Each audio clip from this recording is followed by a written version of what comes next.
students who are tardy, break a school rule, have a late assignment, or just disrupt class in any way, what would it be like if they had to publicly apologize? Does anyone have any thoughts? They won't do it again. They wouldn't do it again if they had to apologize?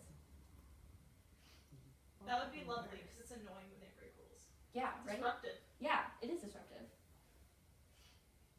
Do you think there would be any students who would just stop going to school?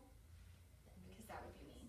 I wouldn't want to go to school anymore if I had to apologize every time I did something stupid or disruptive. Okay, so what would it be like if you and your family had a time for sharing feelings? Ugh. That's all I got. Kevin says no.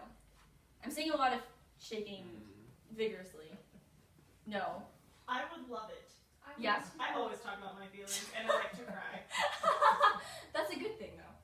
And they would have to deal with me. It'd be great. It'd be great.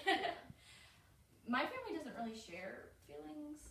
And so if we had that, we would probably just lie. And we'd be like, oh yeah, we totally shared our feelings. But we really didn't. We were just like, suck us, cheating system. Okay. Okay, so what we're going to talk about today, that was just kind of to get you in the mood of the giver, what we talked about yesterday. So we're talking about point of view today. Has anyone ever gone over point of view in their lives? Okay, good. So this is going to be a review for you guys. Hopefully it'll make more sense to you guys. Hopefully it doesn't make everything murky. Yeah, if it does, then don't listen to me. Just don't pay attention. Okay, so point of view is the vantage point that the story is told in. The most common points of view are first person, third limited, and third omniscient. So we're going to go over those in order. So first person is probably the easiest because we think in this way. It's only one of the characters is telling story. All of the information from the story comes from this narrator. They use personal pronouns like I, me, mine, stuff like that. And one kind of downfall of this is the reader can only know what the narrator knows and observes. And sometimes it gets a little sketchy and they don't really know what they're talking about and they're wrong. So you really have to watch out for that. So my example is from The Fault in Our Stars. Who's seen this or read it? Well, everyone who hasn't, you should, because it's awesome. So this example is, Augustus says, I'm on a roller coaster that only goes up. He said, and it is my privilege and my responsibility to ride all the way up with you, I said. This is where we all start crying because it's terribly emotional. This is first person point of view because of this. Because I said, Hazel is talking from her perspective. She is telling you, the reader, what is going on in this conversation, and this conversation is from her point of view. So it's first person. So third person limited is a little bit more unclear. This one and omniscient kind of get confusing. But this one is the narrator knows only the thoughts and feelings of one character. One person is followed closely. All the characters are described as they, he, she, and more characters can be discussed in this point of view, unlike first person. So the big third person limited is Harry Potter. I'm not going to read all of this because it's long.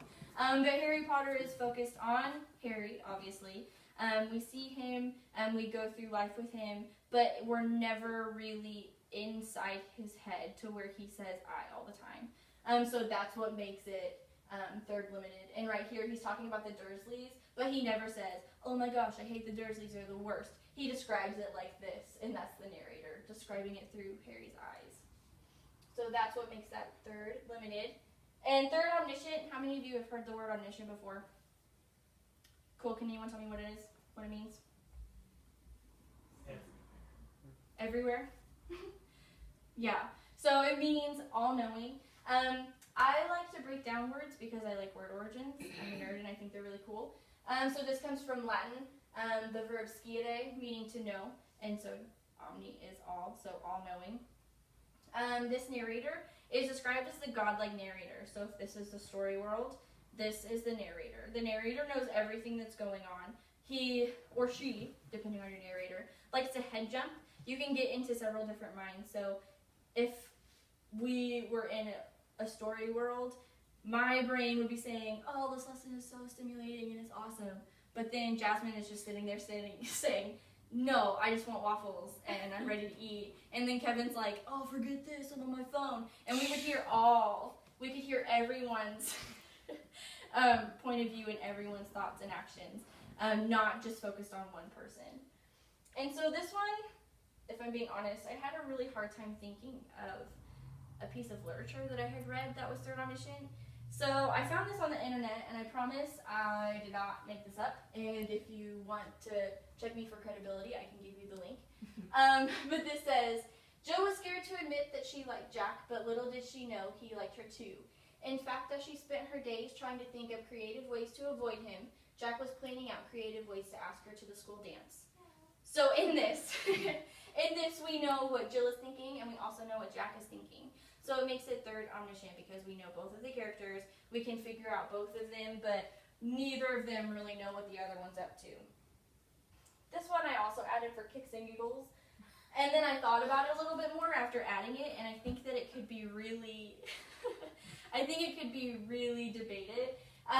If you've ever read Allegiant, Tris and Tobias, it goes back and forth between their point of view, but then I also thought that it could be debated between third omniscient and first person limited, because I think that whenever it does that, it's through first person. So it's from Tris's point of view, and then it goes to Tobias' point of view.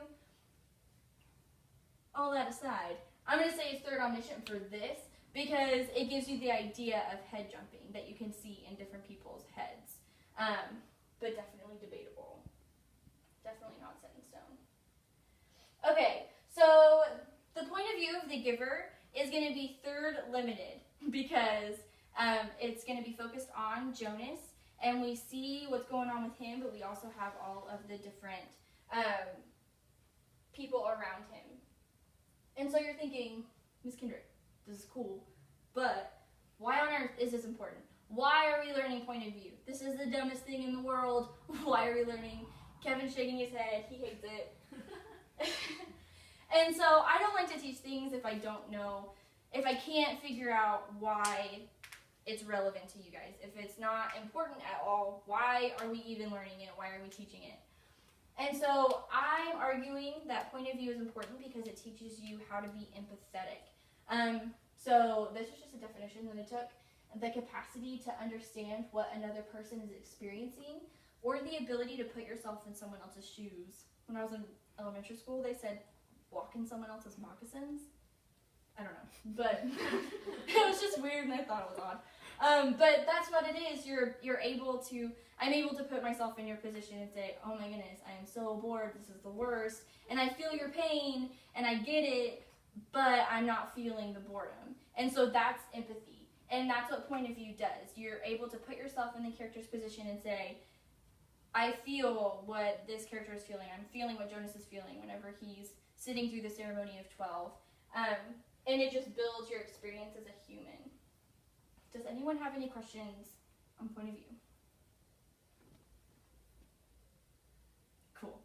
Okay, so what I want you guys to do now is I want you to take out a piece of paper, and I want you to pick a character from the giver other than Jonas, and I want you to write a brief journal entry from his or her point of view. And you can also do, that would be first person, but you could also do third limited or omniscient. So be creative, do whatever you want to, take the rest of the class time to do it, and then hand it in to me before you leave.